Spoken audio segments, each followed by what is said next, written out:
If you could ask me any questions in particular, I would like to answer. Independent, you met SM Krishna also last week. You had conversations with other leaders also. So why have you chosen to contest as an independent candidate? The reason I had gone to meet senior leaders like Mr. SM Krishna or Mr. Siddaramaiah was to explain whatever was happening in Mandya and the decision I was about to take, and to seek their blessings more than anything.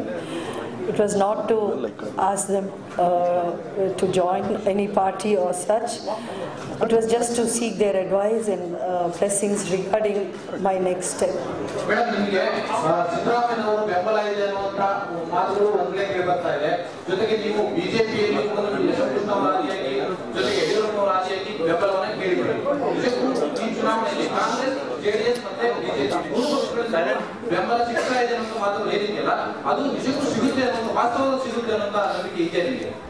ನಂಬಿಕೆ ಯಾಕಿದೆ ಅಂದರೆ ಅಂಬರೀಷ್ ಅವರು ಯಾವತ್ತೂ ಪಕ್ಷಾತೀತವಾಗಿದ್ದರು. ಅವರಿಗೆ ಎಲ್ಲ ಪಕ್ಷಗಳಲ್ಲೂ ಅವರ ಸ್ನೇಹಿತರಿದ್ದರು, ಹಿತೈಷಿಗಳಿದ್ದರು. ಅವರಿಗೆಲ್ಲ ಇವತ್ತು ಪ್ರತ್ಯಕ್ಷವಾಗಿ ಅವರು ಪಕ್ಷಗಳಿಗೆ ಅವರು ಪರ ಅವ್ರು ನಿಂತ್ಕೋಬೇಕು. ಆದ್ರೂ ನನಗೆ ವಿರುದ್ಧವಾಗಿ ಅವರು ಯಾರು ಏನು ಬಯಸಲ್ಲ ಅನ್ನೋ ನಂಬಿಕೆ ನನಗಿದೆ. ಹಾಗಾಗಿ ಬೆಂಬಲ ಅನ್ನೋದು ಪಾರ್ಟಿಗಳು ಹೇಳಿಕೆಗಳ ಮೂಲಕ ಹೇಳ್ತಾ ಇರ್ಬೋದು, ಆದರೆ ಜನರ ಬೆಂಬಲ. ನಾನು ಇದು ಜನಕ್ಕೋಸ್ಕರ ಮಾಡ್ತಾ ಇರೋದು, ಅಂಬರೀಷ್ ಅವರ ಅಭಿಮಾನಿಗಳಿಗೋಸ್ಕರ ಮಾಡ್ತಾ ಇರೋದು. ಸೊ ಹಾಗಾಗಿ ಜನರ ಬೆಂಬಲ ನನಗಿದೆ, ಆ ಭರವಸೆ ನನಗಿದೆ.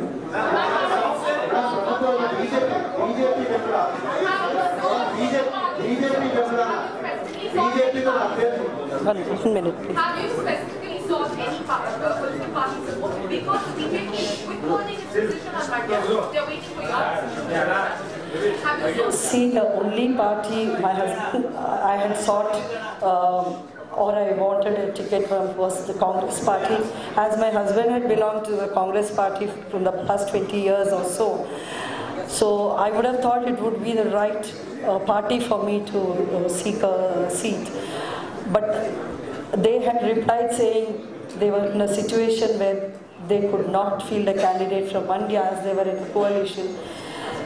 Well, I expected the Congress maybe should have put up a fight, because not for me. There are thousands of party workers, Congress party workers in Mandya today who are facing a identity crisis, existence crisis. And they have come to me also requesting, a way out of this for them, because they seem to think that with this decision, Congress party will find it very, very tough to ever come back in that region. And they have worked loyally for Amrish in the party all these years. So it becomes my duty also to stand by them in whatever way they can. And they principally are behind me also.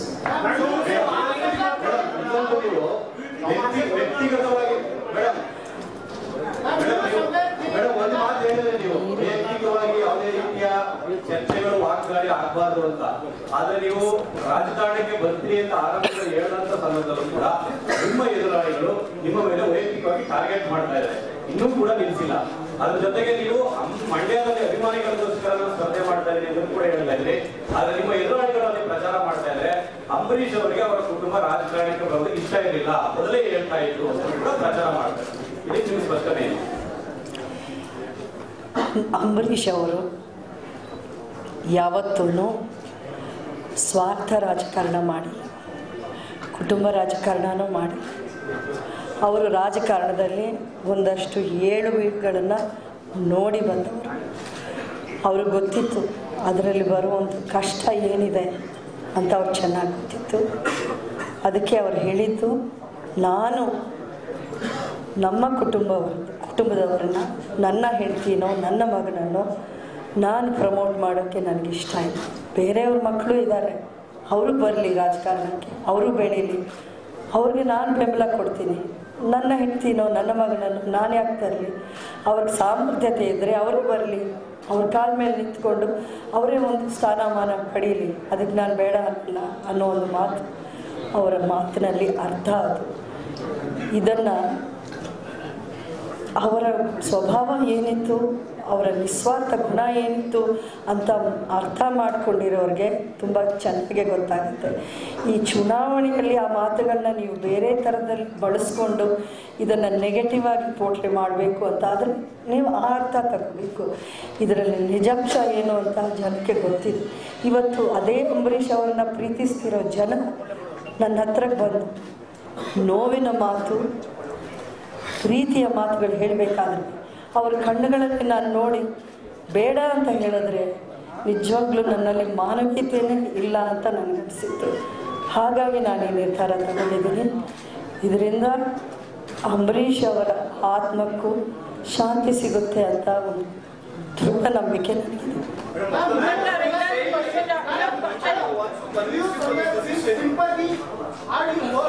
Very hard in politics.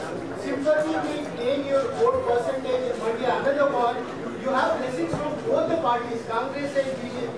So will that also work? And you have the great stars with you, Darshan and Yash. All of these aspects, where while earning votes, will all these matters in you Mandya?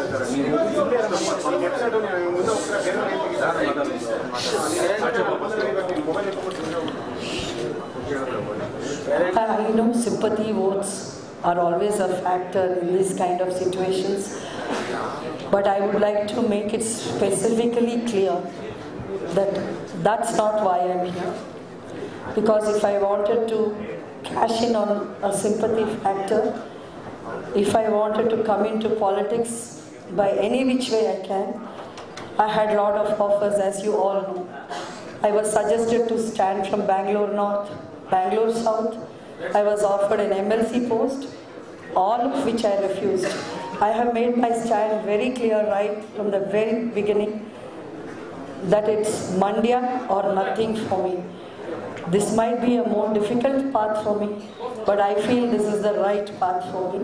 I am not doing it because I feel I have to win, or I am not doing it because I don't have the fear of losing. ಸೋಲು ಗೆಲ್ಲು ಅನ್ನೋದು ನಮ್ಮ ಕೈಲಿಲ್ಲ, ಅದು ದೇವರ ಇಚ್ಛೆ, ಜನರ ಆಶೀರ್ವಾದ.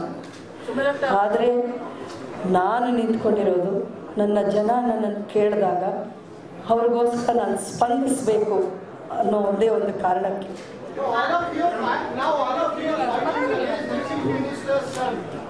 Are you so confident that Mandya people will bless you?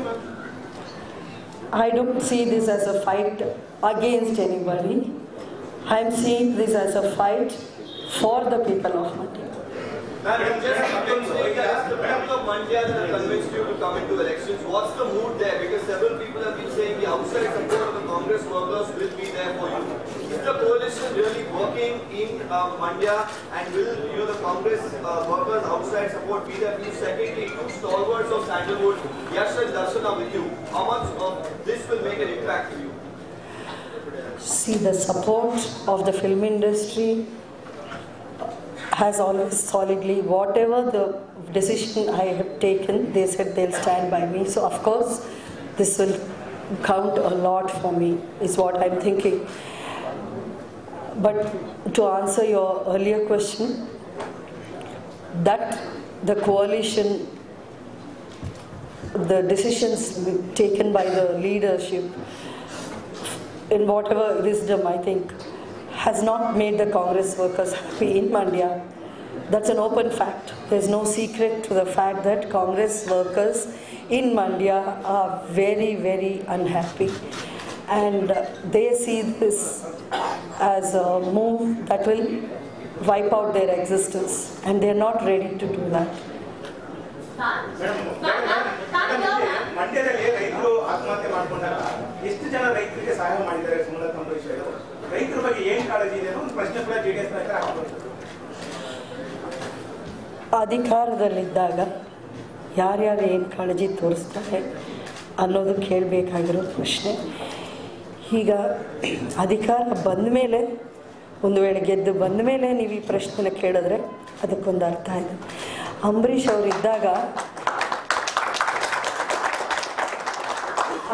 ಅವರಿದ್ದಾಗ Kaveri ನೀರಿನ ಸಮಸ್ಯೆ ಬಂದಾಗ ಕೇಂದ್ರ ಮಂತ್ರಿ ಸ್ಥಾನಕ್ಕೆ ರಾಜೀನಾಮೆ ಕೊಟ್ಟಿರುವಂಥ ಒಂದು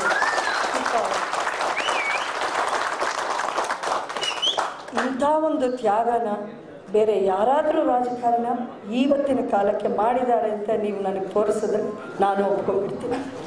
ಸೊ ರೈತರ ಪರ ನಾನಿಲ್ಲ ಅನ್ನೋ ಮಾತು ಹೇಳೋದಾದರೆ ಅದು ಬರೀ ಸುಳ್ಳಿನ ಮಾತು. ಇಡೀ ಸರ್ಕಾರ ನಿಮ್ಮ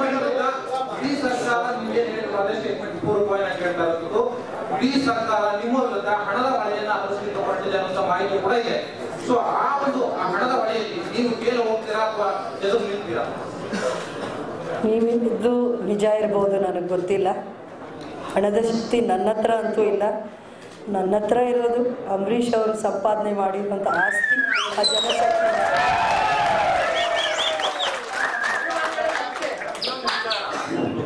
ಸಿದ್ದರಾಮಯ್ಯನವರ ಮನೆಗೆ ಮೊದಲು ಹೋಗೋ ಬದಲು ದೇವೇಗೌಡರ ಮನೆಗೆ ಬಂದಿದ್ರೆ JDS ನಿಂದಲೇ ಅವ್ರನ್ನ ಸ್ಪರ್ಧೆಗಿಳಿಸ್ತಾ ಇತ್ತು ಅಂತ JDS ನಾಯಕರು ಕೂಡ ಪ್ರಚಾರ ಮಾಡ್ತಾರೆ.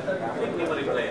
ಮೇಡಮ್, ಅದಕ್ಕೆ ಪೂರ್ವಕವಾಗಿ ನೀವು ನಿರ್ಧಾರ ತೆಗೆದುಕೊಳ್ಳೋಕೆ ನಿಮಗೆ ಯಾರಾದರೂ JDS ನಾಯಕರು ಆಫರ್ ಕೊಟ್ಟಿದ್ರಾ? ನೀವು JDS ಬನ್ನಿ ಅಥವಾ JDS ನಿಂದ ನಿಮಗೆ ಬೇರೆ ಏನಾದರೂ ಹುದ್ದೆ ಕೊಡ್ತೀವಿ ಅಂತ ಏನಾದರೂ ಕೇಳಿದ್ದೀರಾ? ಅದರ ಪೂರ್ವಕವಾಗಿ ಅಂತ ನೀವು ಕೇಳಿದ್ದು ಅದಕ್ಕೆ ಉತ್ತರ ಕೊಡ್ತೀನಿ. ನಾನು ರಾಜಕೀಯಕ್ಕೆ ಬರಬೇಕು ಅನ್ನೋ ಆಸಕ್ತಿ ನನ್ನಲ್ಲಿ ಯಾವುದೇ ಮೂಲೆಯಲ್ಲೂ ಇಲ್ಲ. ಇವತ್ತೂ ಇಲ್ಲ ನನಗೆ ರಾಜಕೀಯಕ್ಕೆ ಬರಬೇಕು ಅಂತ. ನಾನು ರಾಜಕೀಯಕ್ಕೆ ಬರಬೇಕು ಅನ್ನೋ ನಿರ್ಧಾರ ಕೇವಲ ಮಂಡ್ಯದ ಜನರ ಆಸೆಗೆ ಮಾಡಿದ್ರೆ ನಾನು ಬಂದಿರೋದು. ಇದಕ್ಕೆ ಮೊದಲೇ ನನಗೆ ಒಂದು ಇನ್ಸಿಡೆಂಟ್ ಮಾತ್ರ ಹೇಳಬೇಕು ಅಂತ ಅಂದ್ಕೊಂಡಿದ್ವಿ.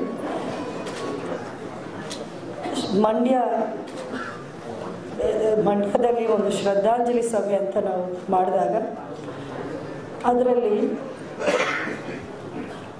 ಒಂದು JDS ಕಡೆಯಿಂದ ಯಾವುದೇ ಲೀಡರ್ಸ್ ಆಗಲಿ, ಇನ್ವೈಟೀಸ್ ಆಗಲಿ, ಯಾವ ಮೆಂಬರ್ಸೂ ಬರದೆ ಒಂದು ರೀತಿಯ ಬಾಯ್ಕಾಟ್ ಮಾಡಿದ್ರು.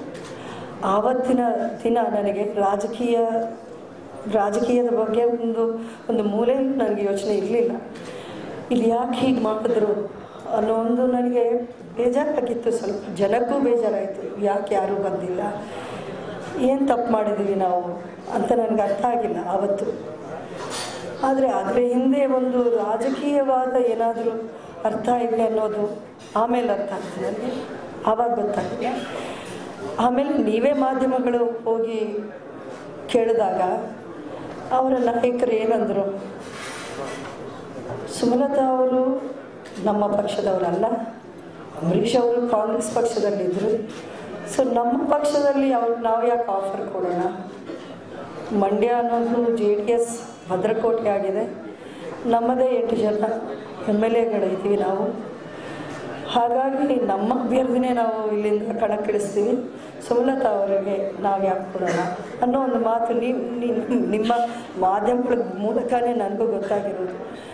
ಹಾಗಾಗಿ ನಾನು ಈ ವಿಚಾರವಾಗಿ ಅವರನ್ನು ನಾನು ಅಪ್ರೋಚ್ ಮಾಡೋದ್ರಲ್ಲಿ ಯಾವುದೇ ಒಂದು ಅರ್ಥ ಇಲ್ಲ ಅಂತ ನನಗೆ ಆ ಸಂದೇಶ ಆಗಲಿಕ್ಕೆ ಗೊತ್ತಾಯಿತು.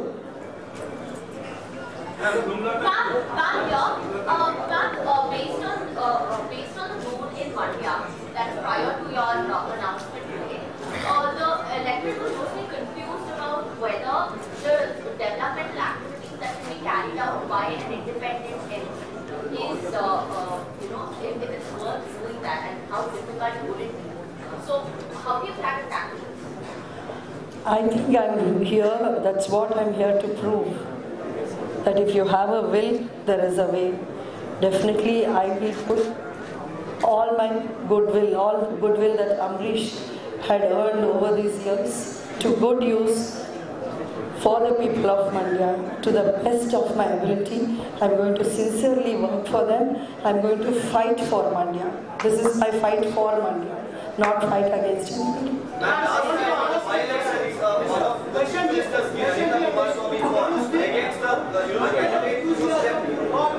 the candidate who stepped down just before the by-election.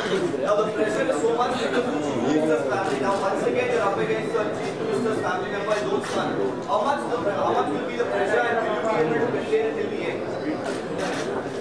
I'm sure there will be a lot of pressure, a huge amount of pressure. But my confidence comes from the people of Mandya. Their love for Ambrish and their faith in me that I could carry forward his legacy and his dreams and the works he's done for Mandya. Will you comfort your friends like Rajinikanth campaigning, ma'am? Sorry, you can. Very ardently, you are not opening your cards as of yet. Now suppose if you win the elections of Mandya Parliament, which party, which government you are going to, support? See, I have very clearly stated right from the beginning that I have reached this decision only for people based on what they want from me and what they expect from me. So if such a situation arises, I will ask the people of Mandya what Sumalata has to do for them. If they advise me, join this party, that party, I will abide by their wishes. If they say no, I will also say no. Will you ask for your friends like Chiranjeevi, Rajinikanth, colleagues for campaigning support?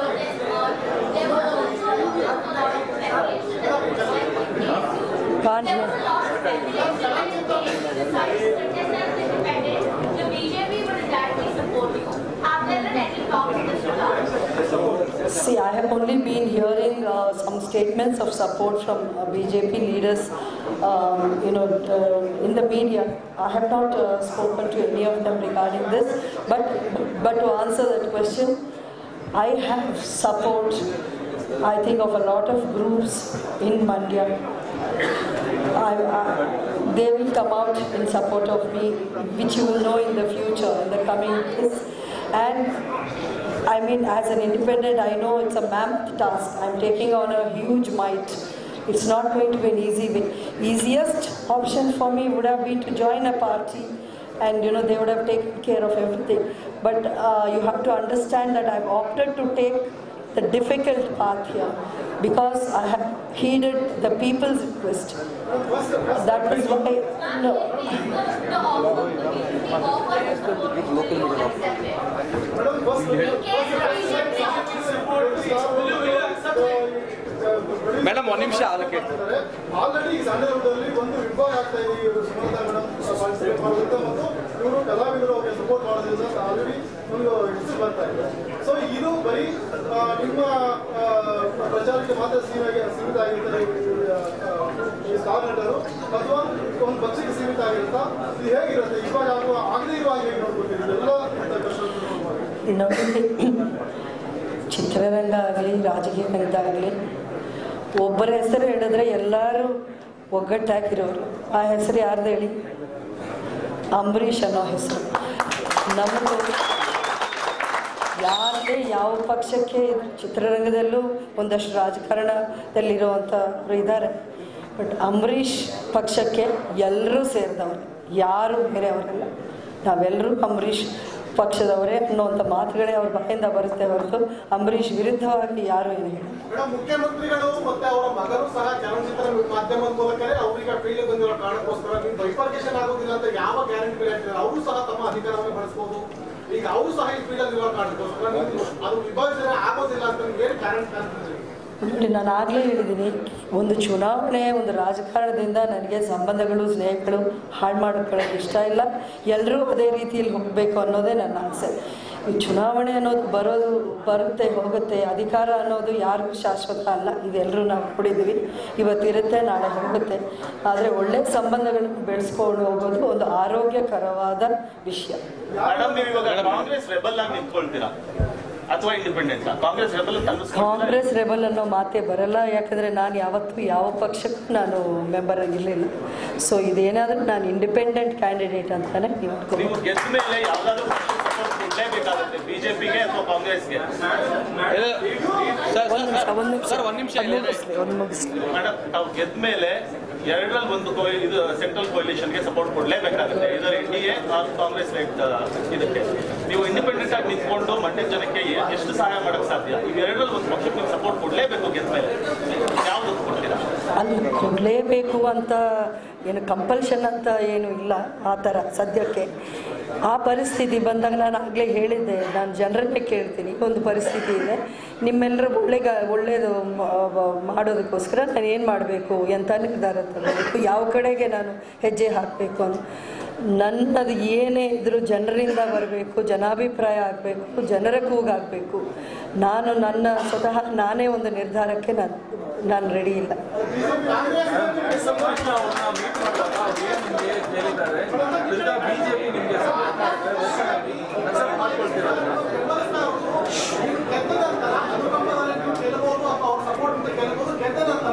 ನಮ್ಮ ಪಕ್ಷಕ್ಕೆ ಸೇರ್ತಾರೆ ಅಂತ ಮಹಾರಾಷ್ಟ್ರ ಎರಡೂ ಪಕ್ಷದ ನಾಯಕರಿದೆ. ಆ ಕಾರಣಕ್ಕೋಸ್ಕರ ನೋಡಿ, ಇದುವರೆಗೂ ಕಾಂಗ್ರೆಸ್ ಪಕ್ಷದವರಾಗಲಿ BJP ಪಕ್ಷದವರಾಗಲಿ ಯಾರು ನೀವು ಗೆದ್ದ ಮೇಲೆ ಏನು ಮಾಡ್ತೀರಾ, ನಮಗೆ ಸಪೋರ್ಟ್ ಕೊಡ್ತೀರಾ, ನಮ್ಮ ಪಕ್ಷ ಸೇರ್ತೀರಾ ಅನ್ನೋದು ಮಾತು ಚರ್ಚೆ ಆಗಿಲ್ಲ.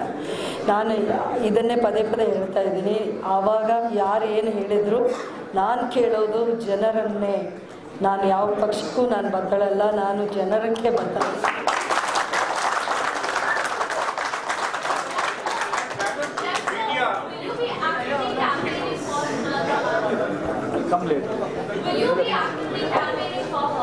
No, ask her questions. Well, come later. We'll talk later. Let them all finish. Madam, now once you finish, developments ಆಯಿತು, ಅವರೇನಾದ್ರು ಸಪೋರ್ಟ್ ಮಾಡ್ತೀನಿ ಹೇಳಿದಾರ? ನಾನು ಅದು ಒಂದು ಸೌಜನ್ಯದ ಭೇಟಿಯಾಗಿತ್ತು. ನಾನು ಅವರ ಆಶೀರ್ವಾದ ಪಡೆಯೋಕ್ಕೆ ಅಂತ ನಾನು ಹೋಗಿದ್ದೆ. ಅವರು ಗುಡ್ ವಿಶಸ್ ಹೇಳಿ ಕಳಿಸಿದ್ರು. ಒಳ್ಳೆಯ ನಿರ್ಧಾರ ಇದು, ನೀವು ಧೈರ್ಯವಾಗಿ ಮುಂದೆ ಹೋಗಿ ನೀವೇ ಗೆಲ್ತೀರಾ ಅನ್ನೋ ಒಂದು ಮಾತನ್ನು, ಒಂದು ಧೈರ್ಯದ ಮಾತುಗಳು ಹೇಳಿದ್ದಾರೆ ಅಷ್ಟೇ. ಅಲ್ಲ ಮೇಡಮ್, ಇವಾಗ ಈ ಎಲೆಕ್ಷನ್ ಇದರಲ್ಲಿ ಸೌಜನ್ಯಕ್ಕೆ ಅಂತ ಹೋದರೆ ನೋಡಿ, ಯಾವುದೇ ಚುನಾವಣೆ ಆದ್ರೂ ಅಲ್ಟಿಮೇಟ್ ಕೊನೆಯದಾಗಿ ತೀರ್ಮಾನ ಮಾಡಬೇಕಾಗಿರೋದು ಜನರನ್ನು ನಂಬ್ಕೊಂಡು ನಾನು ಮುಂದೆ ಹೋಗ್ತಾ ಇದ್ದೀನಿ. ಇನ್ನೇನು ನಂಬಿಕೆ ನನಗೆ ಬೇಕಾಗಿಲ್ಲ.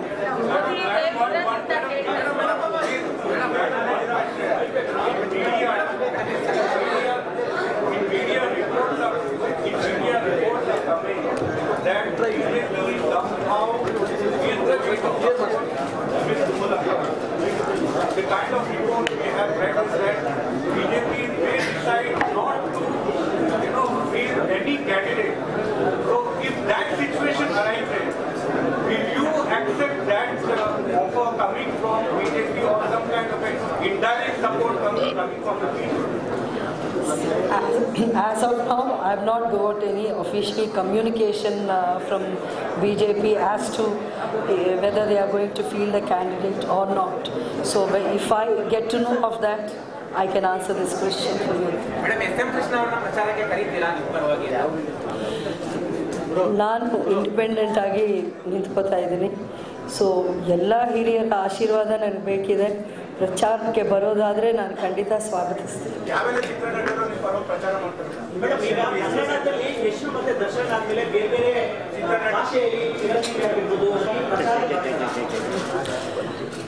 ಅವರಿಂದ ನಾನು ಪ್ರಚಾರಕ್ಕೆ ಬರಬೇಕು ಅಂತ ನಾನೇನು ಕೇಳ್ಕೊಂಡಿಲ್ಲ. ಆದರೆ ಅವರ ಆಶೀರ್ವಾದ, ಅವರ ಬೆಸ್ಟ್ ವಿಶಸ್ಸು ನನಗಿದೆ ಅಂತ ನಾನು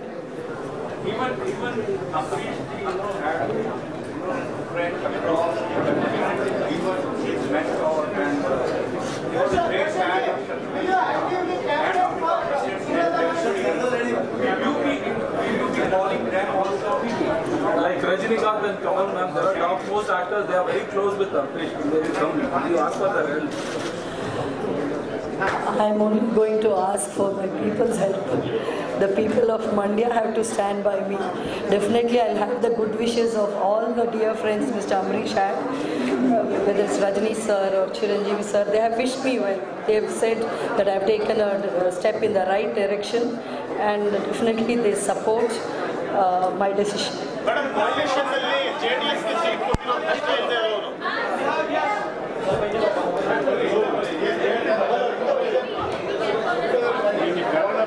ಕನ್ನಡದಲ್ಲಿ ಕೇಳಪ್ಪ.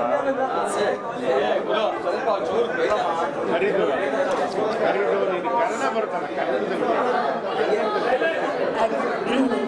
ನೀವು ಈ ಸಂದರ್ಭದಲ್ಲಿ ಇನ್ನೊಂದು ಮಾತು ಕೇಳಲಿಲ್ಲ, ಆದರೂ ನಾನು ಹೇಳ್ತೀನಿ. ನಿಮ್ಮ ಪರವಾಗಿ ಯಾರ್ಯಾರು ಬೆಂಬಲಕ್ಕೆ ನಿಂತಿದ್ದಾರೆ ಏನು ಅನ್ನೋದು ಖಂಡಿತ ನನ್ನ ಭರವಸೆ, ನನಗೆ ನಂಬಿಕೆ ಇದೆ. ನೀವು ರೈತರ ಬಗ್ಗೆ, ರೈತರ ಸಮಸ್ಯೆ ಬಗ್ಗೆ ನಿಮಗೆ ಕಾಳಜಿ ಇದೆಯಾ ಅಂತ ಒಬ್ಬರು ಮಾಧ್ಯಮದ ಮಿತ್ರರು ಕೇಳಿದರು. ಇವತ್ತಿನ ದಿನ ರೈತರ ಸಂಘ ಪಕ್ಷನೂ ನನ್ನ ಬೆಂಬಲಕ್ಕೆ ನಿಂತ್ಕೊಂಡಿರ್ಬೋದು ಅನ್ನೋ ಒಂದು ನಂಬಿಕೆ, ಒಂದು ಕೂಡ ನಂಬಿಕೆ ನನಗೆ. ಅವರು ನಮ್ಮ ಜೊತೆಯಲ್ಲಿ ಬರ್ತೀವಿ ಅನ್ನೋ ಒಂದು ಮಾತನ್ನ ಹೇಳಿದ್ದಾರೆ. ಅದನ್ನು ನಾನು ಎದುರು ನೋಡ್ತೀನಿ. ಚಲುವರಾಯಸ್ವಾಮಿ ಅಂತ ಕಾಂಗ್ರೆಸ್ ಲೀಡರ್ಸ್ ತಮಗೆ ಸಪೋರ್ಟ್ ಕೊಡ್ತಾ ಇದ್ದಾರೆ. ಮಂಡ್ಯದಲ್ಲಿ ನಿಮ್ಮಿಂದ ಮುಖ್ಯಮಂತ್ರಿಗಳ ಮಗನೇ ಕಂಟೆಸ್ಟ್ ಮಾಡ್ತಿರೋದ್ರಿಂದ ನೀವು ಎಷ್ಟು ಸಮರ್ಥರು ಅಂತ ಅನ್ಕೋತೀರಾ?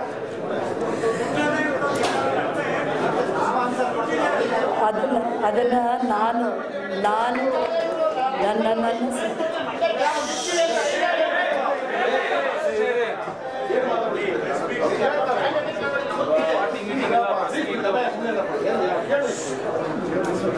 ಅಲ್ಲ, ಈ ವಿಷಯ ನನ್ನ ಸಾಮರ್ಥ್ಯತೆ ಏನು ಅನ್ನೋದು ಜನ ತೀರ್ಮಾನಿಸಬೇಕೇ ಹೊರತು ನಾನು ಹೇಳ್ಕೊಳ್ಳೋವಂಥದ್ದು.